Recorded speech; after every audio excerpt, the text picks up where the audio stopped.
Assalamualaikum warahmatullahi wabarakatuh. Sahabat DRV, perkenalkan saya Dr. Agus Rahmadi sebagai peneliti bekam, dan insya Allah hari ini saya akan coba terangkan bagaimana bekam ditinjau dari sisi medis.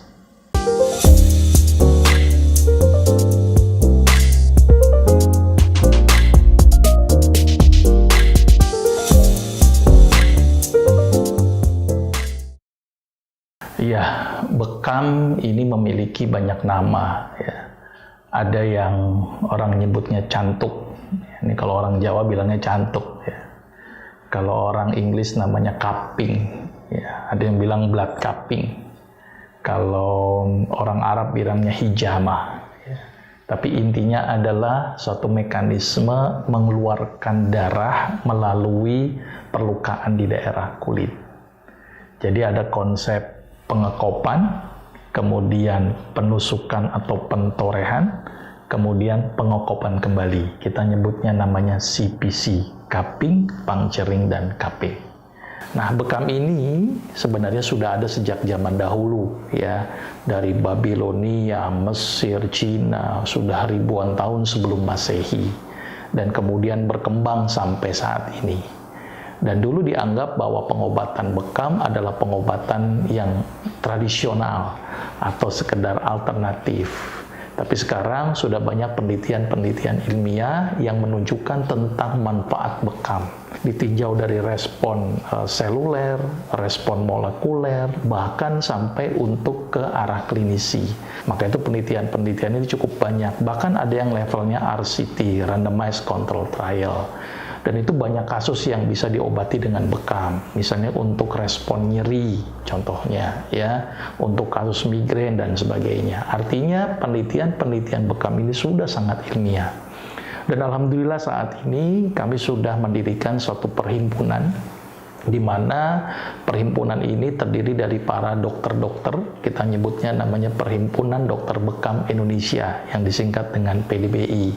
Di sini dokter ini berkumpul untuk melakukan pembahasan-pembahasan, kemudian penelitian-penelitian, dan menginformasikan kepada masyarakat bahwa ini bekam sangat luar biasa. Maka itu bekam ini sudah ranahnya sudah mulai lebih tinggi lagi. Jadi tidak hanya sekedar pengobatan yang bersifat tradisional, tetapi sudah dengan bukti evidence base.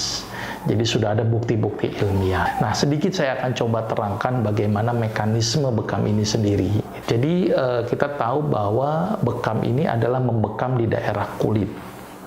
Kulit itu dibekam. Ya, kita tahu bahwa kulit itu tersusun atas sel-sel kulit, di mana sel-sel kulit itu dikasih makan oleh pembuluh darah yang namanya kapiler. Ya, jadi kulit dikasih makan dengan pembuluh darah kapiler. Kenapa saya bicara kulit terlebih dahulu? Karena bekam harus membekam di daerah kulit.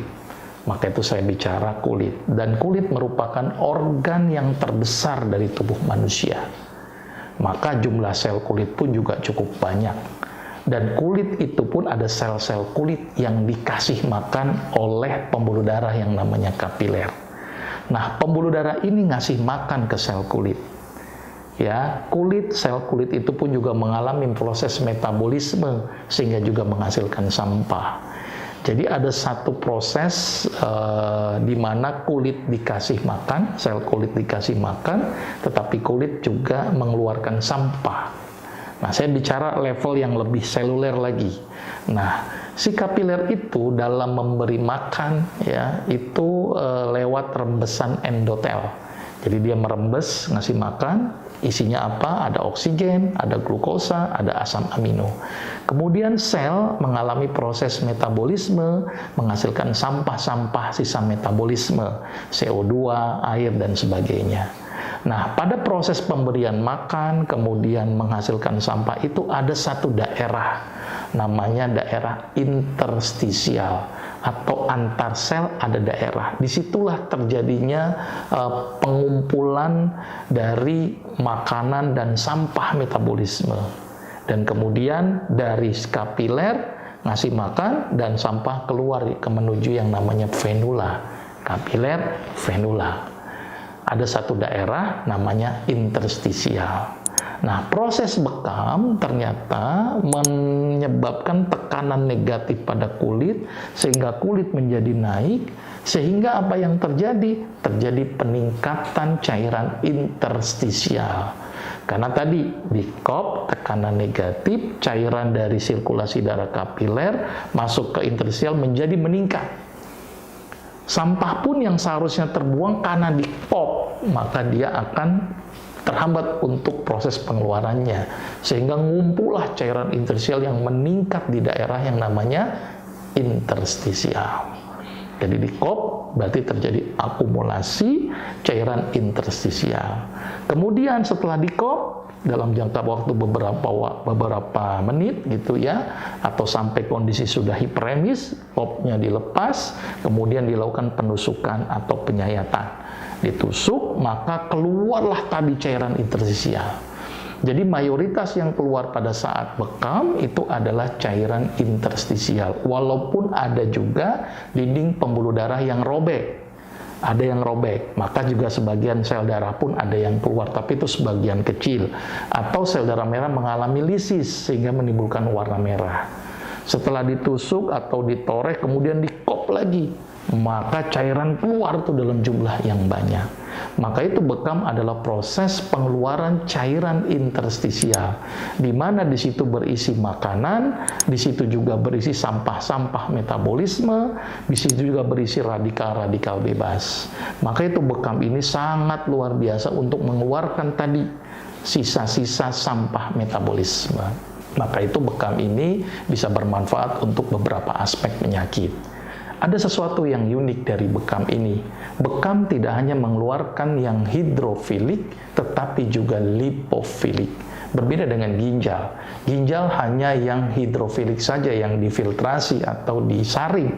Tetapi bekam, filtrasi melalui dinding endotelnya tidak hanya yang hidrofilik, tetapi yang juga lipofilik atau larut dalam lemak. Maka itu kenapa bekam bagus untuk menurunkan kolesterol. Bekam sangat bagus untuk menurunkan tensi, karena tadi cairan interstisial banyak yang keluar. Bekam juga bagus untuk menurunkan asam urat. Bahkan ketika bekam, nah ini yang cukup unik, terjadi respon inflamasi. Karena ditusuk, karena ditoreh, maka bekam membuat proses peradangan buatan, atau kita sebut namanya artificial inflamasi.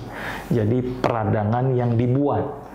Karena dibikin radang, maka menyebabkan respon imun menjadi berespon. Makrofag jadi aktif, monosit keluar, sel mas mengeluarkan histamin, dan mengeluarkan sitokin karena dibikin peradangan lokal. Maka itu bekam sangat bagus untuk meningkatkan respon imun. Selain itu juga ternyata bekam tidak hanya tadi sebatas meningkatkan respon imun. Ternyata setiap ada yang luka ya, maka akan terjadi produksi yang namanya nitrit oxide. Nitrit oxide ini berperan untuk apa? Vasodilatasi pembuluh darah. Jadi pembuluh darahnya pun juga menjadi melebar, gitu ya. Di samping itu juga bekam juga mengeluarkan radikal bebas. Maka itu bisa mereduksi radikal bebas yang dihasilkan dari dalam tubuh. Jadi kesimpulannya adalah bekam sangat luar biasa dari sisi ilmiah. Ada satu lagi yang cukup menarik, ternyata aktivasi endorfin. Dengan rangsang nyeri, maka endorfin di otak menjadi keluar karena untuk menghambat substansi P yang dihasilkan dari nyeri, ditambah lagi ada sel keratinosit yang memproduksi beta endorfin. Jadi ternyata beta endorfin ini juga teraktivasi dengan adanya rangsangan bekam. Nah, ini gambaran sedikit bagaimana mekanisme bekam ya secara ilmiah. Jadi terjadi penumpukan cairan interstisial kemudian dibuang, sampah-sampah metabolisme juga dibuang, terus kemudian respon inflamasi jadi meningkat, aktivasi nitrit oxide, dan keluarnya radikal-radikal bebas. Kesimpulannya adalah bekam sangat bermanfaat, dan bekam ini ditinjau dari sisi evidence base sudah cukup banyak. Mudah-mudahan ini bisa bermanfaat untuk masyarakat untuk menjalankan bekam ini. Yang pertama adalah beberapa pasien yang memiliki gangguan di daerah kulit. Itu dilarang untuk di daerah bekam, di daerah situ. Ada orang kan sering kesemutan di daerah kaki, dan itu ternyata neuropati, kemudian dibekam, hati-hati. Dapatkan informasi medis langsung dari Dr. Vito dengan subscribe channel YouTube ini.